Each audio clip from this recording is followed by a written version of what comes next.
Queridos amigos do Instagram, eu sou Joaquim Braga Neto e você está no perfil @joaquim.braga.neto, onde nós estamos sempre aqui trazendo uma dica para você soltar a tua vida de forma que você possa realizar todos os seus sonhos, ser uma pessoa realizada, uma pessoa que possa partir para cima, né, dos seus ideais e dar tudo certo.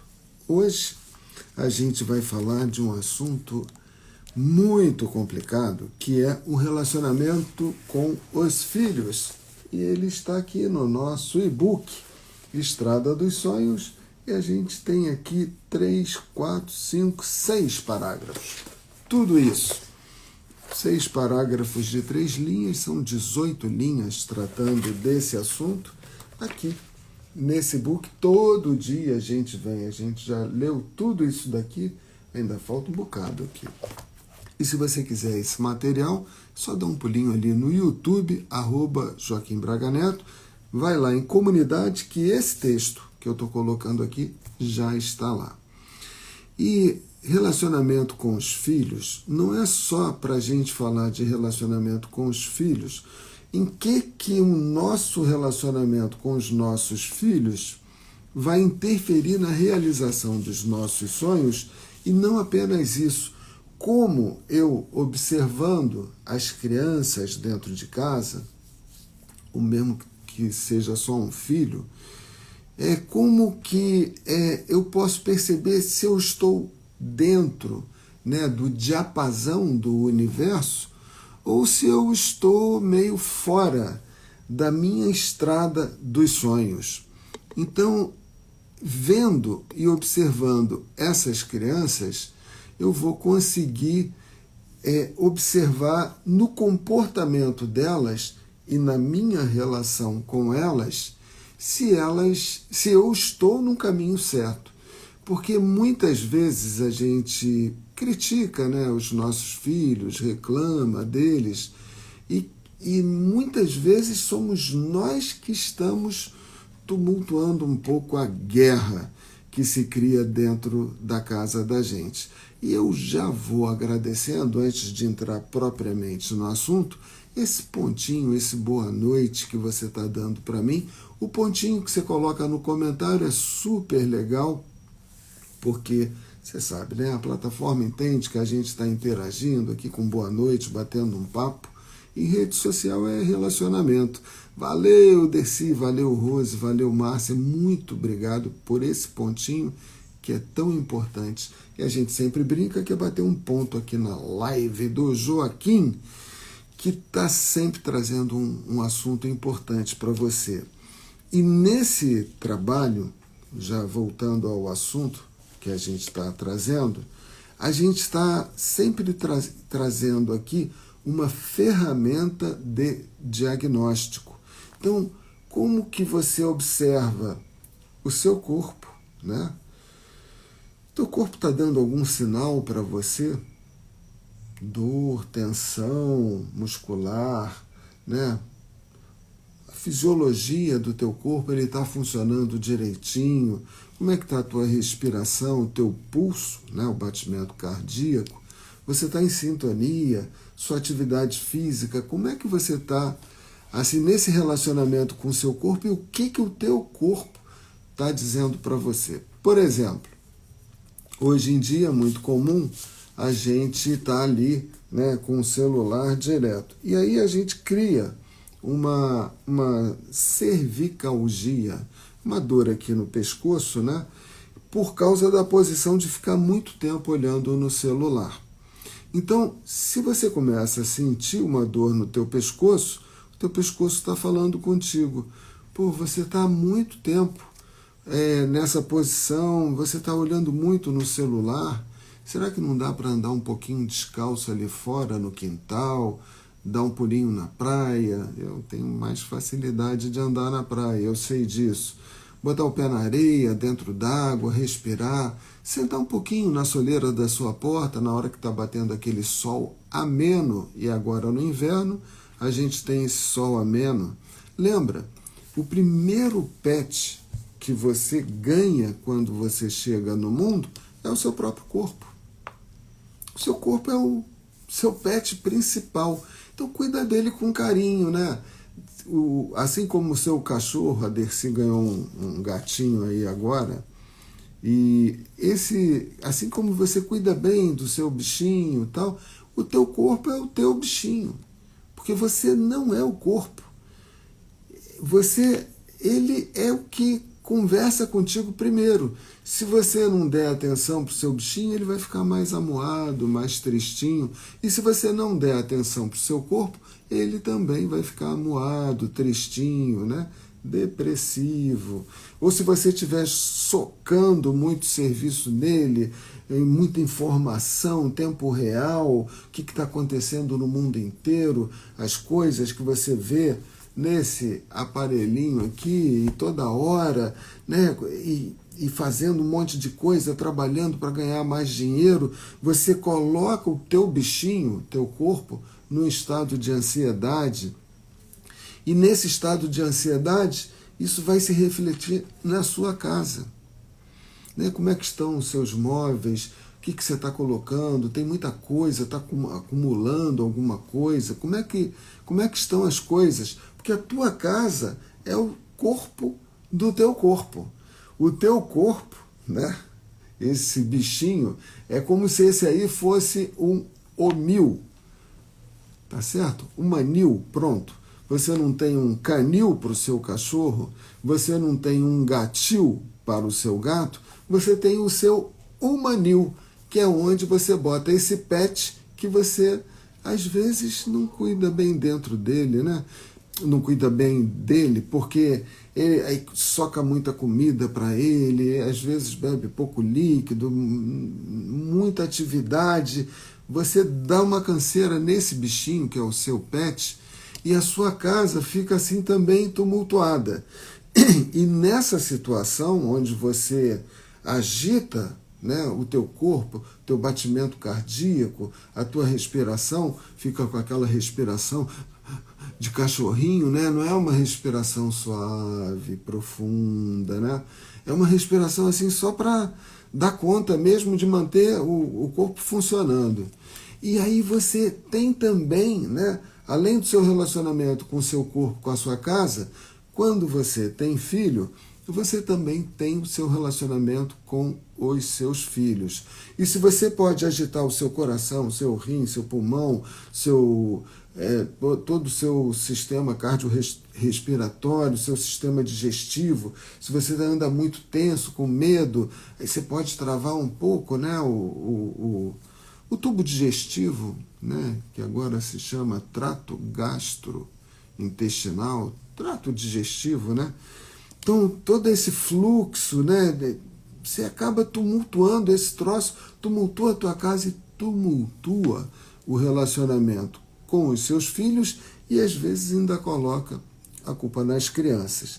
Então, o que a gente está falando é desse tipo de relacionamento.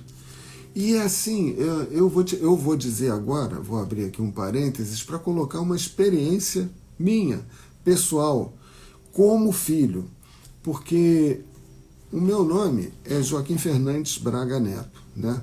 O meu pai é Joaquim Fernandes Braga Filho e o meu avô paterno, Joaquim Fernandes Braga. Então, o Joaquim Fernandes Braga teve um filho, deu o nome dele, Joaquim Fernandes Braga Filho.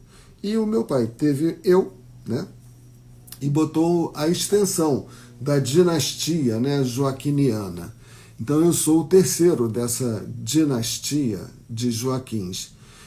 É mais ou menos na cabeça dele, né, do meu pai e do meu avô, é como se o meu avô falasse, esse aqui é o meu filho.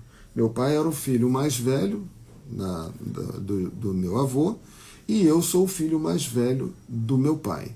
Então é como se meu avô falasse, esse cara aqui que está aí, ele não é ele é o meu filho. E o meu pai pensou da mesma maneira. Isso é muito comum. Esse cara aqui, ele não é ele é o meu filho. Ele é uma extensão de mim, ele é um pedaço de mim. Eu não sou filho do meu pai, né? Eu sou eu. Você não está falando com o filho do Joaquim Braga Filho, que é o Joaquim Braga Neto. Você está falando comigo, você está batendo um papo comigo. Mas quando você coloca o nome de Júnior, ou de filho, ou de neto, como é o meu caso, é como se tivesse me roubado um pedacinho. Eu sei, pode ficar tranquilo, meu pai era uma pessoa maravilhosa, amo meu pai. Eu não sei, às vezes eu acho que eu cometo uma injustiça com a minha mãe, não sei se porque meu pai já se foi, minha mãe está aqui entre nós, com 94 anos feitos, e saudável, graças a Deus. Mas acho que assim, faculdade, na educação assim, de acadêmica, né, de escolaridade, meu pai investiu muito em mim, meu pai me ajudou demais. Assim, ele era a educação, para mim, exemplar.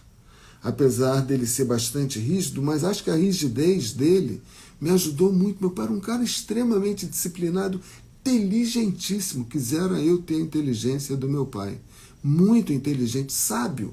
O cara muito genial, pouquíssimo. Meu pai era uma pessoa, posso até dizer rica, mas ele não dava a mínima para o dinheiro.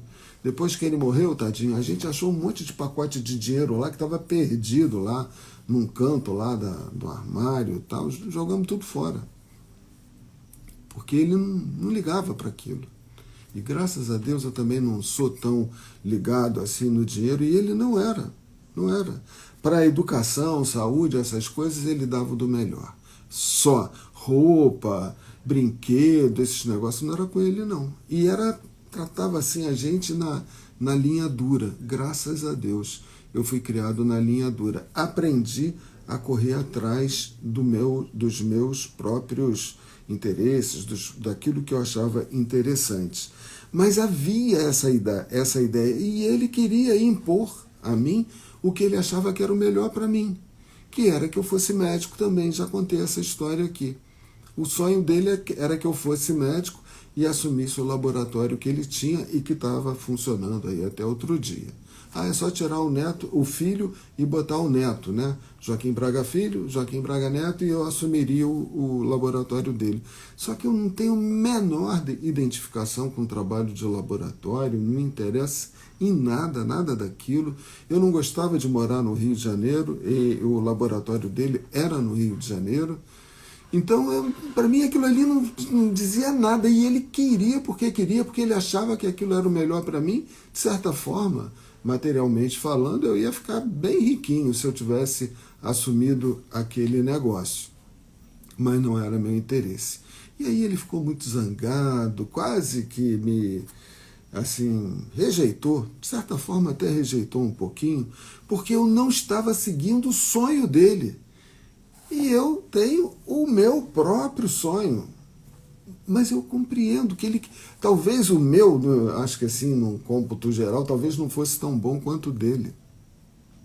E eu tinha um pouquinho, justamente porque ele queria impor a vontade dele sobre mim, e eram vontades maravilhosas, eu não tenho a menor dúvida disso. Lá em casa, por exemplo, todo mundo é Flamengo. Eu sou botafoguense, que hoje o Botafogo está até melhorzinho do que o Flamengo. Mas, o Flamengo tem muito mais título, mas era só para ser o Todd mesmo. Transtorno de oposição e desafio. Todo mundo aqui é Flamengo, eu vou ser botafoguense. Tinha lá meus primos lá, que eram botafoguenses, eu andava muito com eles. Eu era Flamengo, virei Botafogo. Para ser contra, eu não queria nada que fosse imposto a mim. Inclusive, a titularidade, eu chamo de titularidade o nome, né? A Rose também. E é normal, isso faz parte da cultura da gente. Acho que isso vem dos portugueses também. Os reis, né? Henrique I, Henrique II, Henrique VIII, não sei o quê. Né? Aqueles da França também, o Rei Sol. Né? Aquela turma, isso faz parte da cultura. Mas nessa história acaba que eu quero ter a minha identidade, né? Então, quando eu vejo esse negócio da nossa identidade, eu lembro de um poema do Gibran Khalil Gibran, e eu estou com ele aqui na minha mão. Gibran Khalil Gibran, Vossos Filhos. Olha o que o Gibran falou. E eu vou voltar ao assunto de como que a gente afeta. O que eu estou dizendo, contando esse meu depoimento pessoal? Que o fato do meu pai querer que eu fosse uma extensão dele, do Braga Filho para o Braga Neto, e ele sabia o que era o melhor para mim, quando eu era criança, sabia mesmo.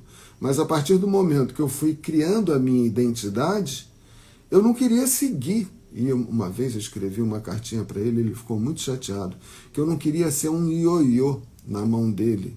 Ele achou aquilo ali muito ruim, mas ele não percebia que ele estava fazendo assim. Ele percebia que ele estava me dando o melhor. E o velho, nossa, o velho, cara, nunca, não há uma pessoa nesse planeta que se dedicou tanto a mim, a minha educação, a minha formação profissional como ele. Não estou rasgando seda, eu estou sendo justo, né? Então, ele era uma pessoa muito boa, muito boa.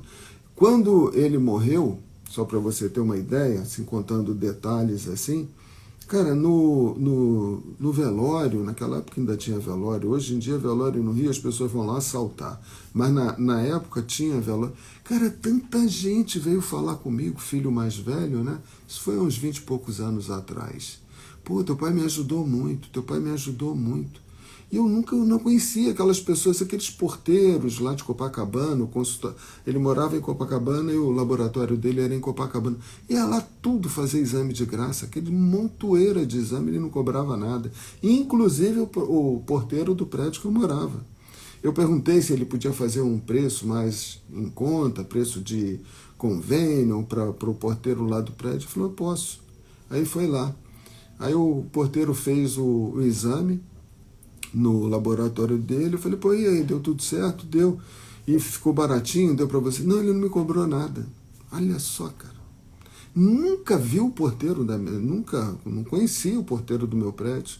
E isso era com todo mundo. Ele ajudava mesmo. Ele andando, às vezes eu ia para o laboratório junto com ele para estudar de tudo. O que eu quisesse aprender, ele me ensinava. Ele estudava para me ensinar. E ele chegava, ele ia andando na rua, as pessoas iam falando com ele, Copacabana, 1 milhão de pessoas morando lá. E ele conhecia, todo mundo conhecia ele. Eu falei assim, cara, velho, gente boa demais, gente boa demais. Mas tinha essa coisa, baiano, né? Aquela educação antiga, rígida, daquele jeito, né? Era assim que era. Até hoje, na Índia, os caras, e até aqui no Brasil também, mas na Índia mais. Ele vai falar, nossa, minha filha vai casar com fulano. A garota de 4, 5, 8 anos. E já dá a garota em casamento para um coroa lá qualquer. Isso acontece. E aí a gente vê, cara, isso é cultural. Então, eu compreendo essas coisas que aconteciam com meu pai, que era o jeito dele, é da época. Mas hoje a gente vai aumentando o discernimento da gente e aí a gente vai vendo, não, eu tenho direito a ter a minha identidade e fazer da minha vida, a partir do momento que eu tenho uma certa independência, né, onde eu vou, né, já começo a trabalhar, ganhar meus troquinhos e tal, eu falo, não, eu quero seguir naquele caminho, eu quero ser psicólogo, não quero ser médico. E ele ficou muito triste com isso. Mas olha o que o Khalil Gibran falou de filho. E o quanto, quando não é observado esse negócio, como que, cara, eu fiquei muito, eu sofri assim na minha infância, porque não deixavam eu ser eu. Eu tinha que ser uma outra pessoa. E isso trouxe problemas para mim seríssimos.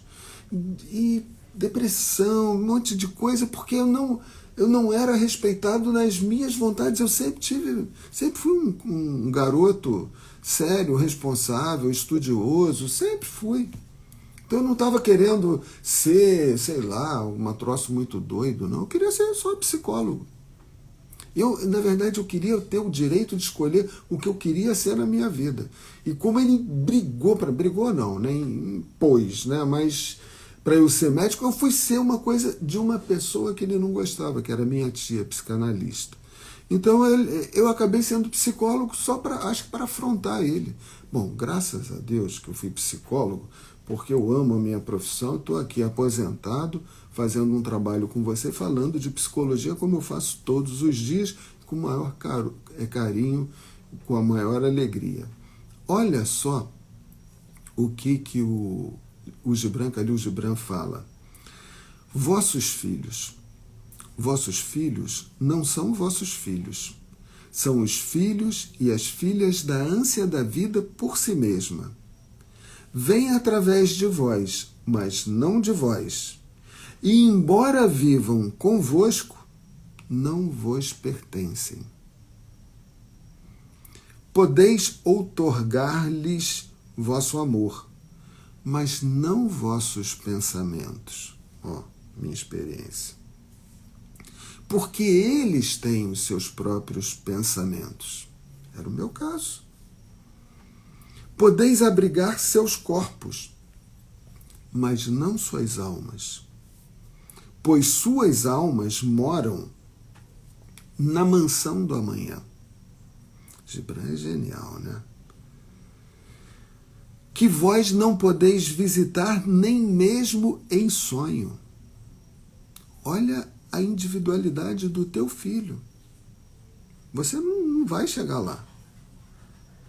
Podeis esforçar-vos por ser como eles, mas não procureis fazê-los como vós.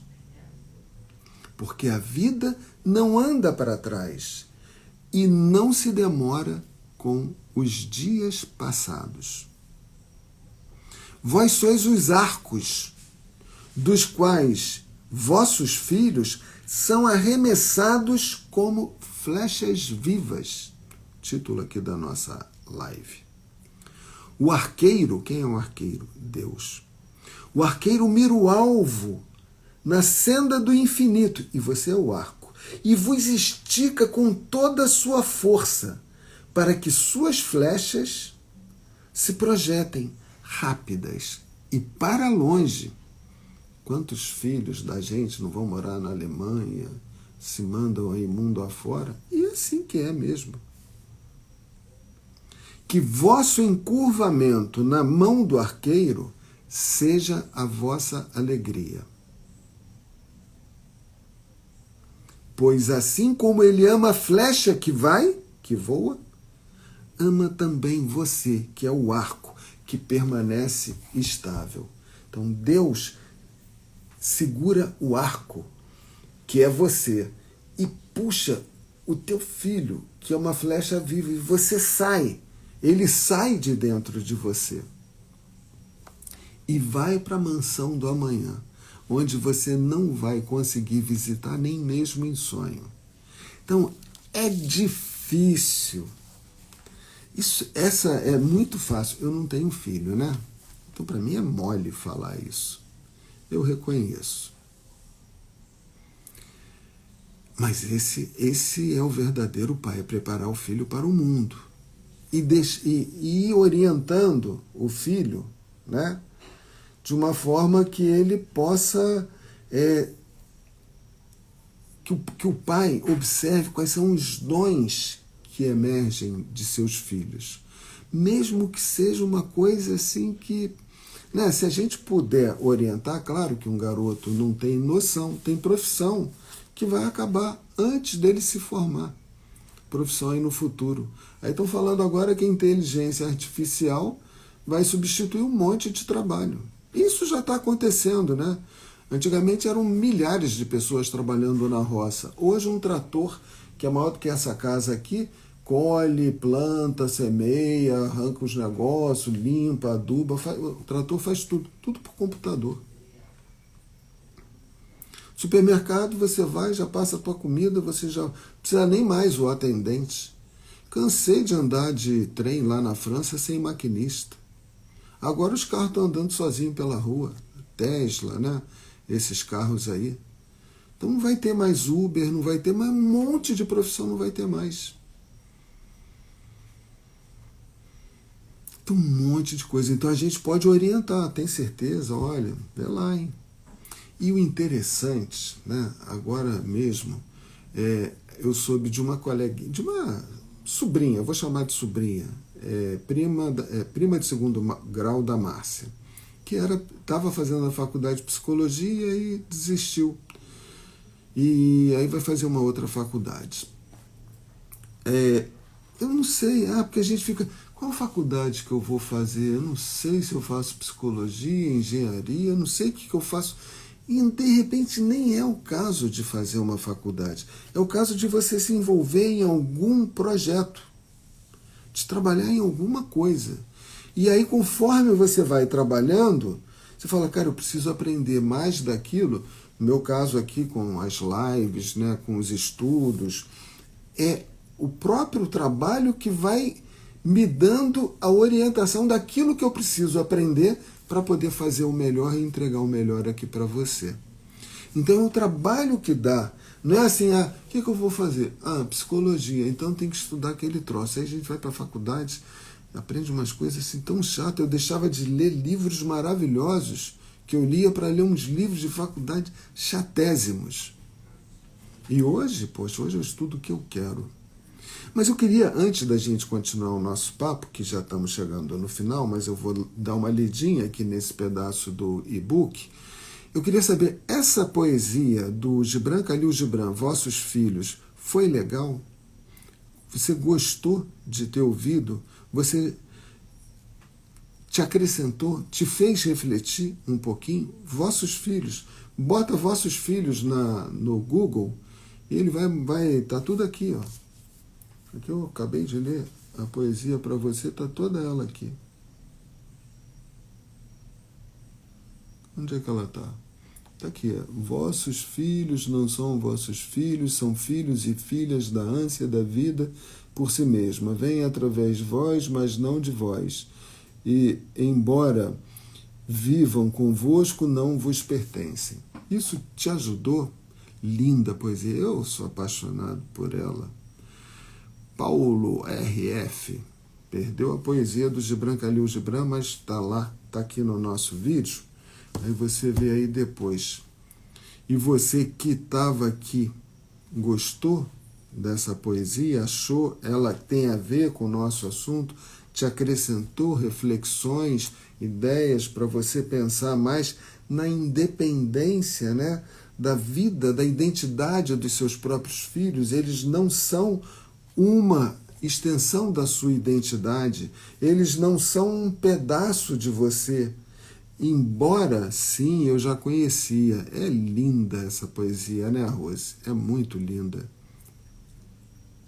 E é interessante a gente entender que, embora ele tenha saído, principalmente da mulher, né, de dentro da mãe, ele não é um pedaço dela. Ele se torna uma vida independente. E aí vem aquela discussão, né? Eu não vou nem falar a palavra aqui que já viu, né? Da fofoca. Que essa ideia pode interromper, não pode interromper quando está lá na barriga. Porque o corpo é meu, eu tenho o direito de fazer o que quiser. Claro, com o seu corpo você faz o que você quiser. Eu não acho que tem... Nem eu que sou homem, eu acho que eu não posso fazer o que eu quiser com o meu corpo, porque foi um presente que Deus me deu, e eu acho que eu estaria... assim, fazendo algo de ruim, né? Assim, essas coisas, assim, essas cirurgias muito radicais que a gente faz, eu acho assim, acho que Deus não me fez perfeito. Então, claro que umas benfeitoriazinhas, tudo bem, lógico. Agora, o outro corpo que saiu dali de dentro não é teu, é uma outra identidade, é uma outra coisa. Aquele ali não se pode fazer muita coisa, não. Tem que haver um respeito pela personalidade, pela identidade, pela ferramenta que saiu de dentro. Então, com o meu corpo eu faço o que eu quiser. Eu respeito o meu corpo, porque se Deus me deu, eu respeito. Eu respeito um pedaço de guardanapo. A Márcia fica implicando comigo. Eu pego aqui esse pedaço de guardanapo. Isso aqui é celulose, isso aqui saiu de uma árvore. E às vezes, a Márcia vai ficar com ódio. Às vezes eu faço assim, esse daqui não é dos grandes não, mas tem uns guardanapão grandão, e eu vou lá e corto ao meio. E aí eu uso uma metade, ela fala que mendigo. Não é mendigagem, isso aqui a gente tem dinheiro para comprar 1000 pacotes de guardanapo, se a gente quiser. Mas eu respeito a árvore. a celulose. Então, se o guardanapo é muito grande, por que não partir ao meio? Claro, visitas, festas, não vou fazer um negócio desse. Mas eu e ela aqui sozinha, aqui dentro de casa, se eu jogar água fora, que tem bastante água, eu não jogo água fora. Tudo, assim, é respeito à vida, né? Então eu tenho um pouco de cuidado com esse tipo de coisa, né? Eu acho que vale a pena a gente ter um pouco de consciência e saber que aquele indivíduozinho, ele é indivíduo, indivisível. Você não divide. Ele é uma personalidade, ele é uma identidade. Então tem que ter muito respeito. Não é deixar ele fazer o que ele quiser, principalmente quando é criança. Porque ele ainda não sabe das coisas. Mas a partir do momento que ele vai ganhando e formando a personalidade dele, sim. E só dando recursos, orientando, vendo, conversando, tal, perguntando, tem certeza, é isso mesmo?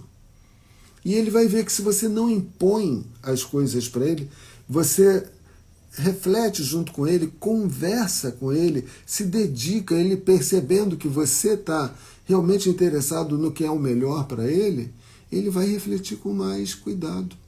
E as perguntas são reticenciosas. Então, tem certeza que você vai fazer isso mesmo? Aí se você não fala, você não deve fazer isso, aí ele já bate de frente. Mas você fala, tem certeza que isso vai dar certo? Ninguém tem certeza de nada, né? Estou só dando o exemplo, porque a pergunta fica latejando na cabeça do garoto ou da garota, né? Então, só para a gente fechar o nosso papo, que a gente já está no adiantado da hora, a gente vê, né? Eu reconheço, eu fico pensando assim, eu tenho pena do... Bicho, eu já tive aos montes, né? Cavalo, eu tive mais da metade da minha vida, eu cuidei de cavalo, eu tinha cavalo. E tenho aí os cachorrinhos, vários, né? Eu já tive na minha vida inteira. Então a gente não gosta de ver o bichinho sofrer. Imagina um filho. Claro que a gente não quer ver a criança sofrer. Mas olha só o que eu escrevi, vou ler só uns 2, 3 parágrafos, depois você vai lá no YouTube, @JoaquimBragaNeto, comunidade, está lá, o restante escrito. É muito duro ver aquelas criancinhas que você mais ama sofrerem por algum problema qualquer. Seu instinto natural é eliminar as causas dos problemas que geram a dor nas crianças. Mas isso é ruim. Você pode pavimentar a sua estrada dos sonhos, mas a estrada dos sonhos dos seus filhos terá que ser construída por eles, e não é retirando as pedras do caminho, dos caminhos deles, que você os ajudará. Mais um. Transformando, olha só essa daqui, transformando o mundo dos seus filhos num conto de fadas, eles atrasarão o aprendizado de viver no mundo real. Eles vão ficando moles. Se eles não aprendem a enfrentar os problemas e as dificuldades da vida, eles vão ficando moles. As dificuldades vencidas na infância e na adolescência preparam o adulto de amanhã. Então, às vezes, você querendo ajudar, mimar, você está adiando, eles estão se ficando molengoides. E quando eles forem adultos, e a vida não vai agir com eles do jeito que você está agindo, se é que você está agindo assim agora. Ao resolver, né? Vou pular aqui. Ao resolver os problemas que surgem para seus filhos, olha só isso daqui. Você rouba deles as oportunidades que eles teriam para fortalecer a musculatura que mais tarde usariam para construir a estrada dos sonhos deles. Você que é professora, eu sei que tem uma aqui, que já conhecia aqui o Gibran Khalil Gibran. Quanto mais você se esforça para jogar, educar, né? Jogar informação para dentro do seu aluno, quanto mais você rebola, quanto mais você luta, quanto mais você faz, mais o garoto vai ficar assim, ó. Ele é que tem que querer. Pô, tia, cara, onde que eu acho esse negócio? Onde é que a senhora achou esse negócio dessa poesia? Tem mais poesia? Tem. O Profeta é o nome do livro do Gibran Khalil Gibran. O Gibran é maravilhoso. Pô, quero ver. Pô, tem na biblioteca, corre lá. Você pode pegar aqui na estante virtual, é mais barato. Tem promoção, você fica correndo atrás lá, você vai acabar achando um baratinho. Se você comprar 2, 3, vem de graça, você não paga nem o frete. Então, quanto mais você se esforça para ajudar o seu filho, mais você esvazia a vontade que ele deveria ter de correr atrás dos seus próprios resultados. Então, ele é que tem que buscar. Então, eu tenho um paciente, eu vou arrancar os cabelos para ajudar meu paciente a sair da depressão. Ele não vai sair nunca. O problema é dele. Ele é que tem que sair da depressão, ele é que tem que lutar, ele é que tem que buscar.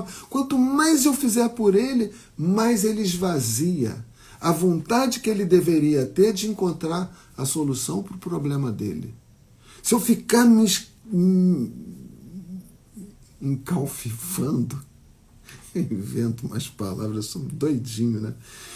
Para resolver o problema do pai, ele não vai resolver. Ah, tem alguém que está fazendo isso para mim, eu posso ficar tranquilo aqui, que o doutor lá vai fazer isso para mim. Ah, eu não preciso nem estudar muito, porque tem a professora lá, que ela se esforça, ela vai dar os resultados para mim. Ah, minha mãe me ajuda, ela faz os resultados, resolve os problemas do meu colégio, eu nem preciso esquentar a cabeça. Então, quanto mais você faz para dar para o seu filho, para ele crescer, mais você esvazia dele a vontade que ele deveria ter de buscar os próprios caminhos e os resultados para ele. Então, você está atrapalhando. Então, tem 1000 maneiras, a gente pensando que está ajudando, que quer o melhor para o garoto, e às vezes o estresse da gente, a gente está tão a 1000 pelo Brasil, correria para tudo que é lado, comprando tudo que tem que comprar, que não pode, mas que compra a si mesmo para dar o último aparelho celular para o garoto. A Michelle e a Laurinha aí fora. Você está só atrapalhando a vida dele. E você está ficando louca porque você já não tem nem mais como pagar as coisas que você está comprando, porque ele quer tudo, e quanto mais você dá, mais ele quer. Aí você sai do teu sério, você sai do teu ritmo, você perde as coisas, perde tudo. No final, minha filha, tua situação está ruim, está difícil. Esse é o problema. É isso. Então, observa como que você está agindo. Eu estou falando de ferramenta de diagnóstico. Observa os garotos na tua casa, observa a tua casa, observa você cuidando desse pet, que é o teu próprio corpo, né? E aí sim você vai ver se você está dentro da tua estrada dos sonhos ou se você está meio dando cabeçada por aí. Esse é o objetivo do meu trabalho aqui com você. Vai ali depois no YouTube e dá uma lida. Já está lá. @Joaquim Braga Neto e comunidade. Você sabe que eu amo você, né? Chegou aqui Moca Conservador, Rodrigo Lisboa, Rose, Paulo RF, Dercy, Nilzete. Pô, muito bom estar aqui com vocês. Rose, Márcia, muito legal estar aqui com vocês. Hoje é sexta, sábado, domingo, segunda-feira nós estamos aí. De vez em quando eu vou botar uns videozinhos para a gente se distrair aí. Beijo grande, um final de semana maravilhoso. Obrigado pelo like.